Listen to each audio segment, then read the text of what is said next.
Oh là là, il fait chaud là. C'est normal, dude. On descend dans le sud. Il est temps de faire la division du sud.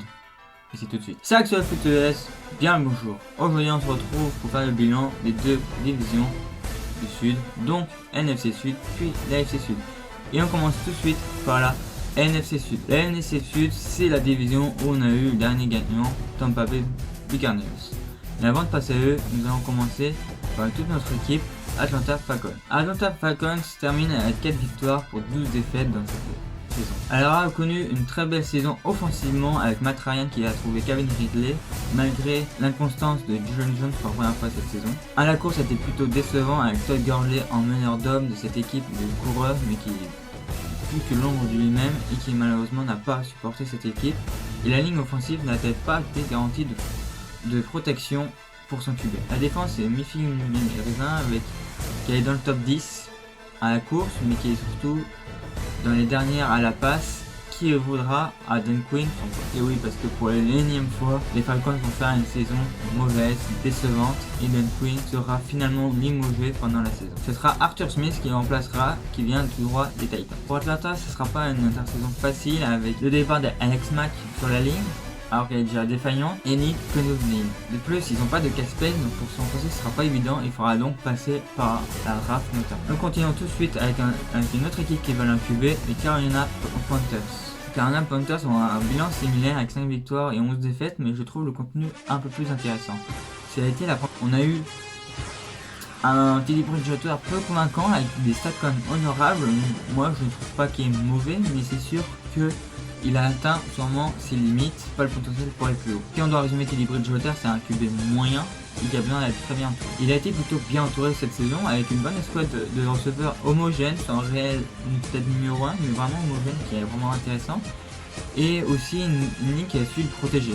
Par contre, il n'a pas été aidé par ses coureurs parce que McCaffrey a été blessé pendant tout le long de la saison. Donc s'il y a un retour de McCaffrey, attention, ça peut être intéressant. En défense, malheureusement, c'est des milieux de tableau et c'est quand même dégraissé contre la passe. Mais c'est en reconstruction, donc il faut laisser le temps. Avec 27 millions, cette équipe peut combler ses besoins. Donc ses besoins, je trouve, toutes les postes peuvent être concernés pour être renforcés en défense. En attaque, et taille end et offensive line, ce serait pas de refus pour cette équipe. Après, c'est une occasion pour un receveur, why not. Et on va parler maintenant du QB. On sait que Marcoule a mis sous pression Teddy Bridgewater, on sait qu'il est limité. Et ce qu'on a, les dernières informations, c'est que pour Stafford, c'est quand même assez agressif, même s'ils n'ont pas eu le dernier mot. Donc je serais pas étonné qu'il draft un QB au minimum. Après, il peut encore se passer autre chose, mais soit il trade, ou soit ils vont récupérer à la draft un QB. Je le vois pas passer à côté, parce que Matt Rhule a vraiment mis la pression sur Teddy. Et en tout cas, il n'y a pas de manager, il y a des actes derrière. Et nous pouvons passer au New Orleans Saints. New Orleans Saints, c'est 12 victoires pour 4 défaites et une élimination en cours. Élimination, pas élimination. Avec un Drew Brees en bout de course qui n'a pas été aidé avec la blessure de Michael Thomas.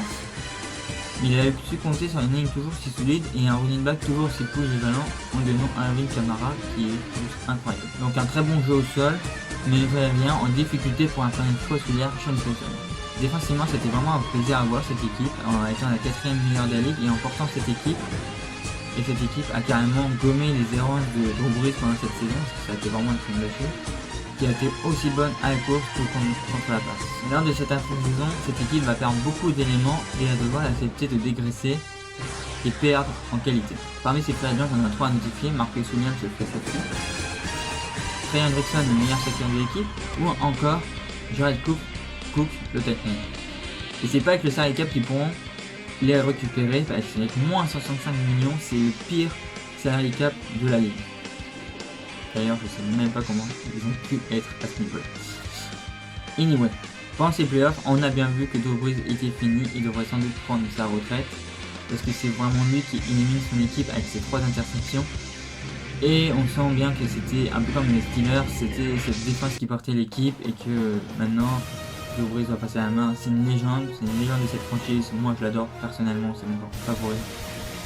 Mais il est temps qu'il prenne sa retraite. Il apprendra sans doute quand on va à la restructuration du contrat.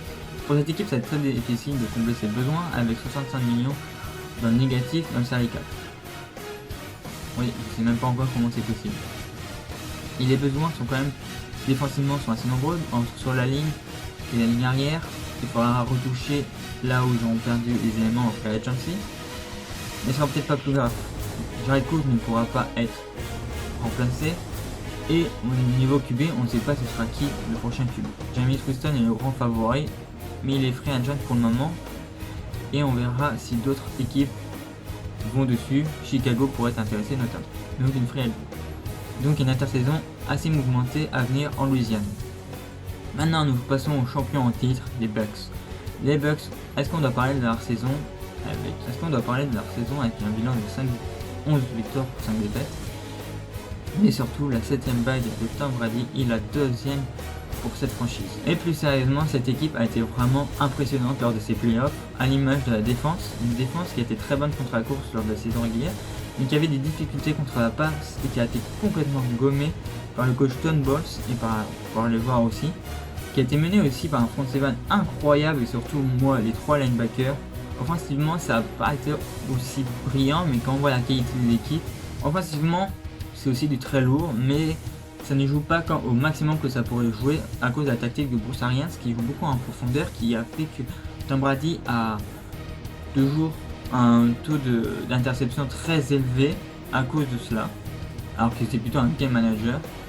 Mais bon, comme en finale du Super Bowl, on voit que ça a très bien marché. Mais autre à part ça, ils ont une escouade de receveurs incroyable et qui est vraiment à l'image de McEvans, vraiment incroyable avec Gronk en playoff et tout.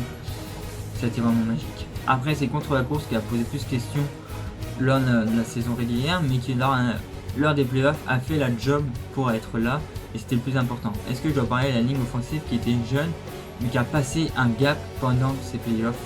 C'est vraiment toute l'équipe qui a été portée vers le haut, et je pense qu'ils ont un très grand leader qui s'appelle Tom Brady.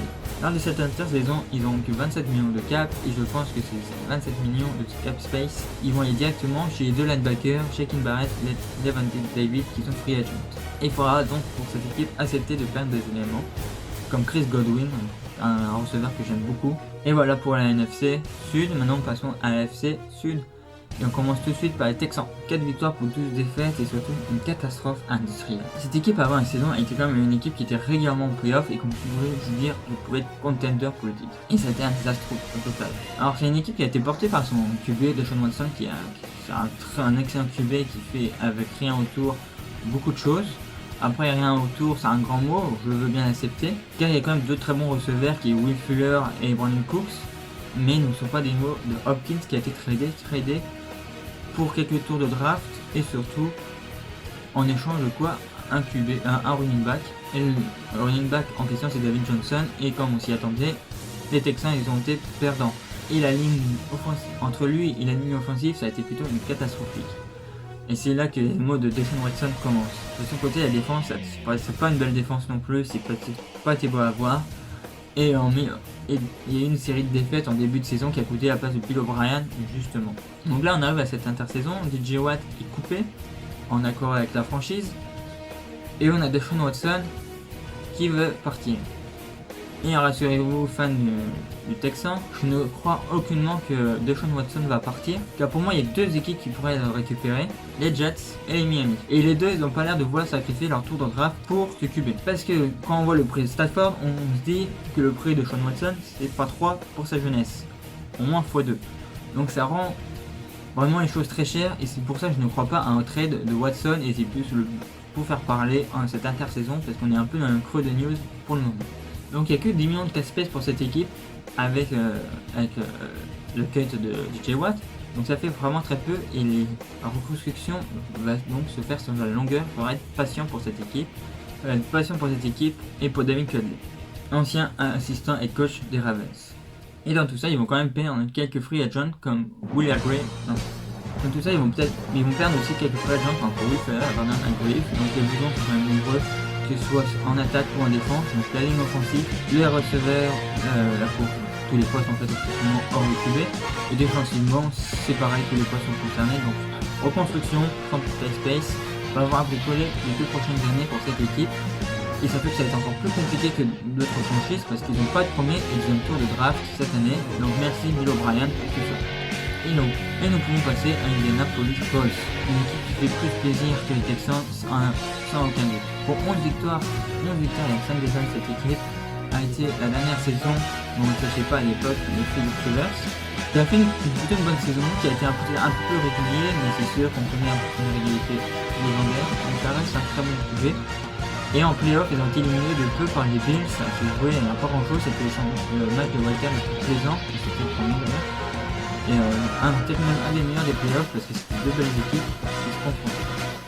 Donc offensivement c'était une équipe quand même assez homogène, malgré Ty Hilton qui était en régression, qui a été vraiment eu des difficultés cette année, qui est à base de receveur numéro 1 de cette équipe. Cette équipe a quand même pas mal été bonne et productive à la passe, mais il a manqué ce petit truc pour être dans le stade offensivement, c'était sûrement sur receveur star. Et la course a été très bonne et très encourageante avec Jonathan Taylor qui était rookie, qui était un très bon coureur cette année. Et je n'ai pas encore parlé de la ligne offensive qui est l'une des plus solides avec moins de pression sur le QB cette saison. Cette défense est une défense plutôt homogène et équilibrée, un peu meilleure contre la course, mais qui est vraiment dans le top 10 dans les deux domaines, donc il y a vraiment une très belle défense et c'est vraiment encourageant pour la suite. Donc comme j'ai dit plus tôt, Philip Rivers a pris sa retraite et on a eu droit il y a quelques jours au trade de Wentz. C'est le meilleur move qu'on pouvait avoir pour Wentz et pour les Colts. Je m'explique. Frank Reich est l'ancien offensive coordinateur des Eagles. Il avait coaché Carson Wentz et c'est lui qui avait donné la meilleure saison à Carson Wentz. Et ben il se retrouve. Il sait comment le coacher. Et on a vu que Carson Wentz n'est pas un QB qui peut porter son équipe s'il n'y a rien autour. Et là il y aura une équipe autour déjà toute construite. Or le poste de receveur, cette équipe a déjà des grosses fortification, que ce soit offensivement et défensivement. Donc pour ces deux-là, c'est gagnant et pour les Eagles, c'est grand perdant. Comme je l'ai dit, je ne crois pas en Jalen Hurts, on verra ce qu'il donnera par la suite. Mais pour moi, au mieux, c'est un Lamar Jackson du pauvre. Le nombre de fois qu'il a lancé le ballon dans la dernière saison, ça fait peur. Donc il y aura des pertes en défense dans cette free agency pour les Colts, et il y aura aussi la perte de Hilton, qui peut-être tombe à pic vu sa méforme lors de la dernière saison. Mais que les fans des Colts peuvent se rassurer, il y a 50 millions de cap space, donc ils sont quand même maîtres de leur destin. Et je pense qu'il y a un poste prioritaire à renforcer, ce sera celui de receveur avec le départ de Hilton. Après on le sait, cette équipe est très bien gérée depuis l'arrivée de Frank Reich et on ne se fait pas trop de soucis. En tout cas, ils peuvent se renforcer sur tous les postes qu'ils veulent, avec 50 millions de cap space, 50 millions de cap space pour en plus la draft et en récupérant Carson Wentz. Je trouve que cette équipe est vraiment bien gérée et qu'elle peut vraiment marquer d'un coup pendant cette intersaison pour aller vraiment plus haut et pourquoi pas espérer finale de conférence. Bon. Et nous pouvons passer maintenant aux Jacksonville Jaguars. La pire équipe de la saison avec une victoire pour 15 défaites. Ce qui est le plus excitant avec les Jaguars, c'est leur intersaison qui va venir, mais avant de parler de ça, on va parler vite fait de l'équipe. Doug Marrone a été licencié pour Urban Meyer, qui a eu beaucoup de succès comme head coach en université. Bon, c'est pas ce que ça va donner au poste de la NFL, c'est la première fois qu'il y aura un poste en NFL. Défensivement, ça a été une catastrophe. Offensivement, c'était un peu mieux. Gardner Minshew n'est pas l'avenir de la franchise, mais définitivement, ça c'est une certitude. Malgré qu'on a tous son look un peu vintage, mais il n'a pas aidé par une escouade de receveurs qui a été proche du million. Par contre, sa ligne a été plutôt correcte dans cette saison. À la course aussi, elle a été plutôt positif à voir. Donc, nouveau staff arrive, premier choix de draft. Donc, on sait déjà à l'avance que le QB générationnel, Trevor Lawrence, va arriver. La dernière fois qu'il y a une hype comme ça, c'était pour Andrew Luck. Regardez ce qu'il a fait Andrew Luck, hormis ses blessures. Pendant sa carrière, vous verrez, c'est phénoménal. Anyway, donc déjà, ils auront un QB, un des plus gros QB d'avenir. Et cette équipe a offensivement quand même des belles pièces comme j'ai dit précédemment. Il ne reste plus qu'à renforcer les squads de receveurs. Et combien de millions de casse-pièces ils ont cette équipe? On n'est pas loin d'elle. Et cette équipe a 81 millions de casse-pièces, donc ils peuvent reconstruire l'équipe de A à Z comme ils le souhaitent, c'est ça qui est fou. Donc j'ai même pas envie de parler des free agents lors de cette intersaison, parce que c'est eux qui choisiront vraiment s'ils les veulent garder ou pas. Donc ce sera même pas des pertes. Et du coup pour les bonnes manières, c'est vraiment excitant parce qu'ils peuvent faire vraiment construire ça, son équipe. Et ça c'est vraiment excitant. Si t'es dans Madden, c'est l'équipe que tu veux jouer absolument parce que tu prends le QB générationnel à la draft. T'as quand même une ligne correcte, t'as un coureur. Donc il faut en attaque juste des receveurs et reconstruire la défense. Donc en défense, ce serait cool ce qu'ils font, c'est qu'ils draftent des jeunes prospects et qui sont entourés de gars expérimentés. Ça serait un bon mix je pense et ça pourrait donner quelque chose. Et une défense dans le top 15 et après offensivement, rajouter quelqu'un sur la ligne et une escouade de receveurs pour Trevor Lawrence. Et cette équipe, je vois pas pourquoi elle pourrait pas espérer jusqu'au playoff, maybe. En tout cas, on verra bien, mais cette intersaison pour eux sera vraiment excitant. Voilà, c'est peut-être la seule équipe qui fera plus d'intersaison que la saison A. Et il reste plus que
construire ou remodeler la défense contre la passe, donc ça faudra recruter des defensive backs. Et avec la perte de cloner, ils vont perdre aussi en efficacité au sol. Donc ça sera pas évident, avec 2 millions ça sera pas vraiment difficile. Et c'est pareil offensivement, il faudra renforcer cette receveur parce qu'ils vont perdre comme cloner. Et voilà, c'est une nouvelle vidéo se termine, c'était le bilan des 2 divisions du Sud. Comme d'habitude, vous pouvez retrouver en lien en description les papiers en lien avec cette vidéo. Moi je vous dis à très bientôt et on finit le bilan des divisions la semaine prochaine avec de l'Ouest, avec celle de l'Ouest et avec des très belles équipes qui va sans dire. Je vous dis à très bientôt, passez une bonne semaine, ciao ciao.